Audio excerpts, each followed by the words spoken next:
Malkajgiri parliament Congress అభ్యర్థి శ్రీమతి సునీత మహేందర్ రెడ్డికి మద్దతుగా శభాష్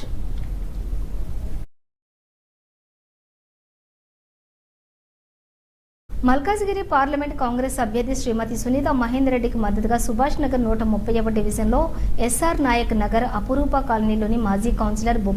బొబ్బా రంగారావు ఆధ్వర్యంలో నిర్వహించిన ఎన్నికల ప్రచారంలో మాజీ ఎమ్మెల్యే కాంగ్రెస్ పార్టీ రాష్ట్ర నాయకులు కూన శ్రీశైలం గౌడ్ పాల్గొని ఇంటింటి ప్రచారాన్ని చేపట్టారు. గౌరవ ముఖ్యమంత్రి శ్రీ రేవంత్ రెడ్డి బలపరిచిన కాంగ్రెస్ అభ్యర్థి శ్రీమతి సునీత మహేందర్ రెడ్డిని హస్తం గుర్తుకు ఓటేసి గెలిపించాలని ఓటర్లను అభ్యర్థించారు. ఈ కార్యక్రమంలో డివిజన్ అధ్యక్షులు శ్రీధర్ రెడ్డి, నాయకులు గుంజ శ్రీనివాస్, గుప్పల రమణ, బొబ్బా ప్రసాద్, మల్లేష్ గౌడ్, కుమ్మరి శంకర్, తులసి, సీతామహాలక్ష్మి, నాగమణి, ప్రభాకర్ రావు, మహేందర్ రెడ్డి, వీర్ ప్రతాప్ రెడ్డి, రాజిరెడ్డి, శ్రీనివాస్, వీరేశం గుప్తా, పాటిల్, నాగిరెడ్డి, నరేందర్ రెడ్డి, గోపాల్ రెడ్డి, మోహన్, సీతారాం రెడ్డి, హరిత తదితరులు పాల్గొన్నారు.